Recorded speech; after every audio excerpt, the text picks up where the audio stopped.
Hello guys, weather update tayo rito sa UAE as of November 5, 6:36 PM.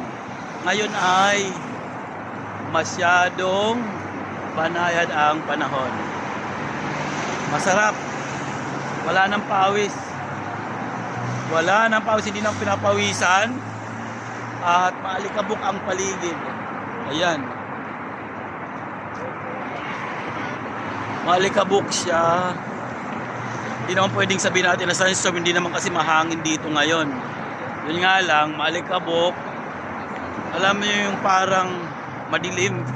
Pag tiningnan nyo dun sa taas, parang madilim dahil nga sa alikabok. So hudyat na talaga na magtataglamig na. Winter is coming. Yeah!